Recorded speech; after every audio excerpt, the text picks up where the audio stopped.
Assalamualaikum warahmatullahi wabarakatuh. Anak-anakku semuanya sehat-sehat selalu. Alhamdulillah, pada kesempatan ini kita akan belajar bersama. Kalian siapkan buku-buku penanya. Kalian buka dulu halaman 121 ya. Subtematika energi alternatif ya. Di sini Ustaz akan memulai dari halaman 122, yaitu energi alternatif pengganti minyak bumi dan gas alam. Nah, bumi memiliki sumber daya alam melimpah. Beberapa diantaranya tersedia dalam jumlah terbatas dan tidak dapat diperbaharui. Seperti minyak bumi dan gas alam. Minyak bumi dan gas alam berasal dari makhluk hidup yang telah mati jutaan tahun yang lalu yang terperangkap di dalam permukaan bumi. Nah, itu adalah minyak bumi ya, tercipta atau terbentuk dari makhluk hidup yang telah mati jutaan tahun yang lalu ya. Baik.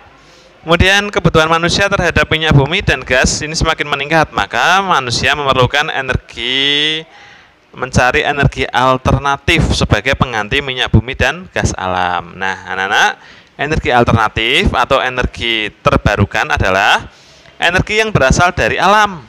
Energi alternatif juga lebih ramah lingkungan, seperti sumber energi alternatif ini ada di alam dan dalam jumlah yang tak terbatas atau memiliki jangka waktu habis yang lama. Contohnya energi alternatif yaitu 1. Sinar matahari, arus air, angin, ombak laut, kotoran ternak, limbah pertanian, dan panas bumi. Nah, anak-anak bisa menyaksikan di halaman 123, itu ada contoh sinar matahari digunakan untuk pembangkit listrik tenaga surya atau PLTS, biasanya digunakan di daerah-daerah pegunungan.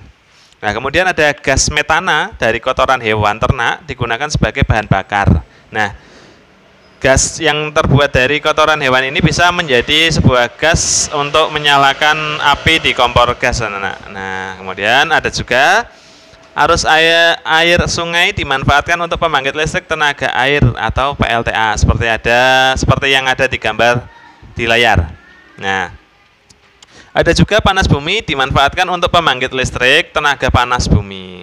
Selain itu, ada limbah pertanian yang digunakan untuk pembangkit listrik biomasa. Nah, ini limbah pertanian yang sudah dibusukkan atau diolah itu akan bisa dijadikan pembangkit listrik biomasa. Ya, yang terakhir, contohnya ada angin dapat memutar baling-baling pada kincir pembangkit listrik tenaga angin atau bayu. Nah, atau PLTB. Ini adalah pembangkit listrik tenaga angin atau tenaga bayu. Nah, biasanya yang kita kenal adalah di negara Belanda, anak-anak ya, itu ada kincir angin, banyak memanfaatkan kincir angin untuk menghasilkan sebuah listrik.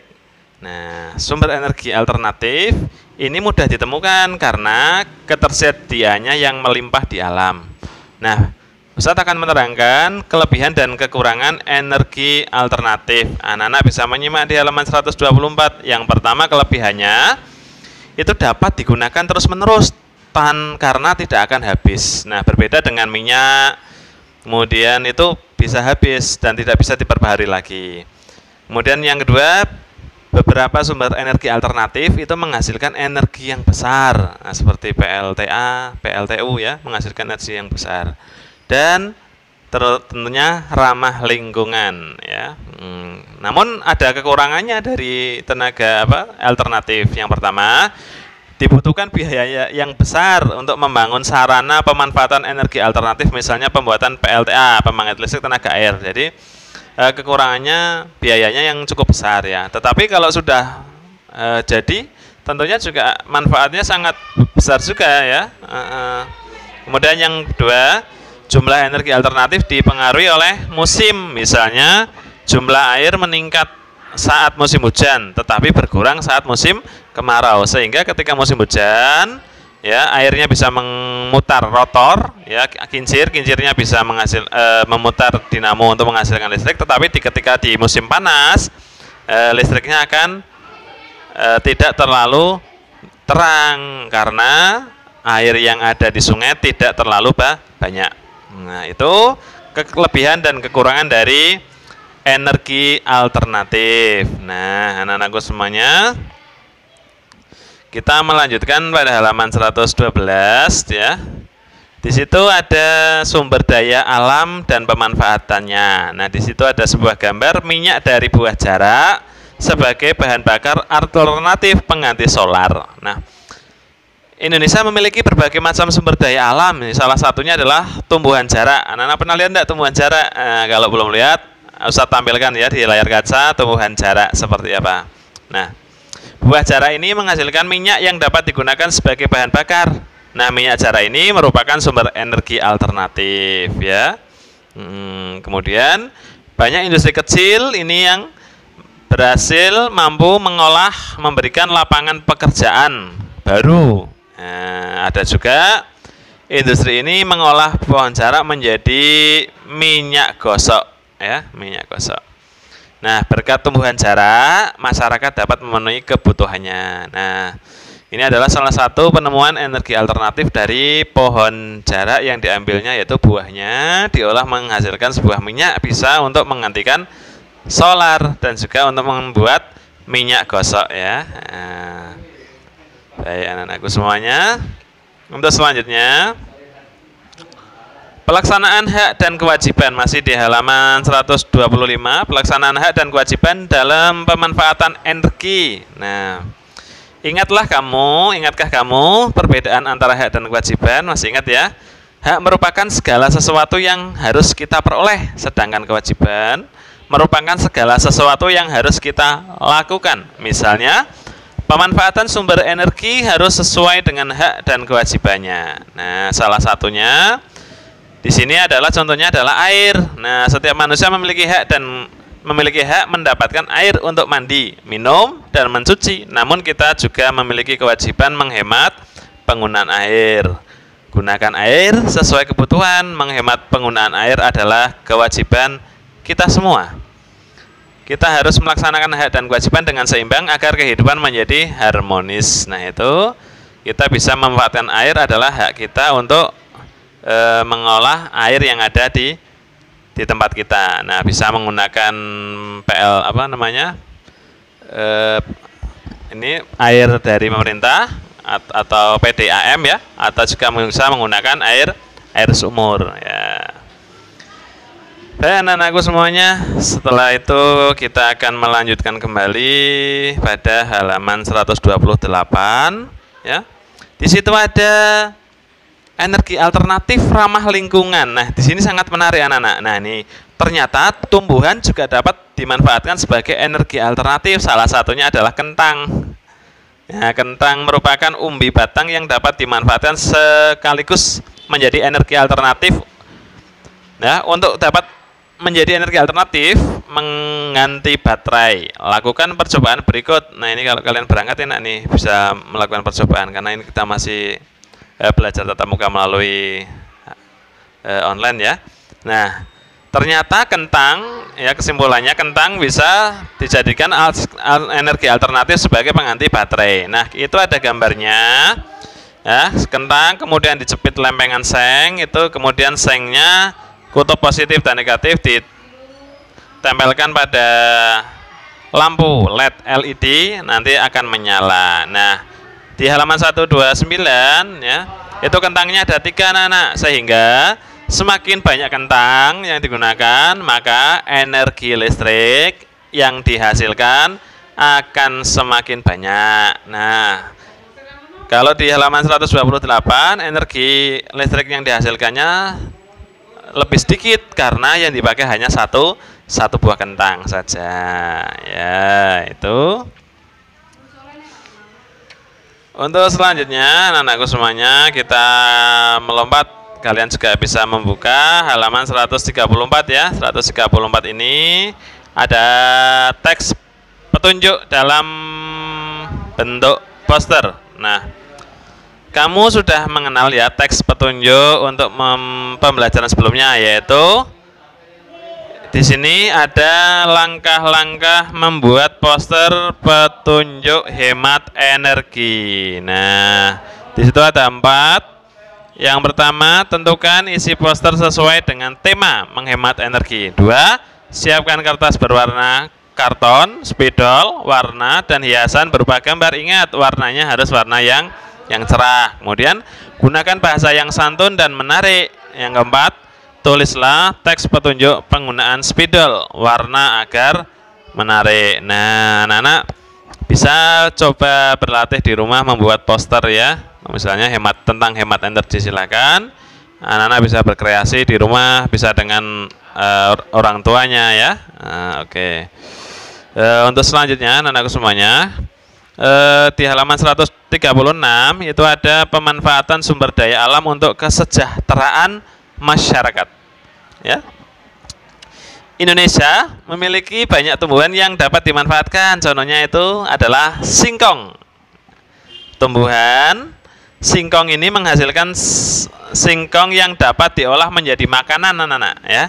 Ada beberapa jenis makanan hasil olahan singkong. Contohnya getuk, comro, komro, dan keripik singkong ya.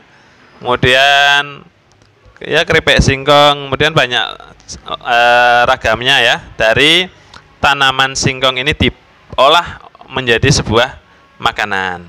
Nah, masyarakat Indonesia menjadikan singkong sebagai sumber mata pencaharian, mulai dari petani, industri rumahan, hingga pegawai pabrik yang mengolah singkong menjadi makanan yang enak dan layak untuk dijual. Singkong sangat berperan dalam memajukan kesejahteraan masyarakat Indonesia. Oh, ternyata di poin muatan IPS ini anak-anak, tanaman singkong ini bisa diolah oleh manusia untuk yang pertama untuk ditanam ya. Jadi para petani bisa bekerja dengan menanam singkong, kemudian singkongnya bisa diolah menjadi keripik di industri ya. Kemudian ada yang industri rumahan, ada pula yang industri pabrik ya untuk membuat keripik singkong. Kemudian sekarang singkong juga bisa masuk menjadi sebuah makanan snack ringan ya, yang anak-anak suka beli di sebuah toko ya, snack online ya.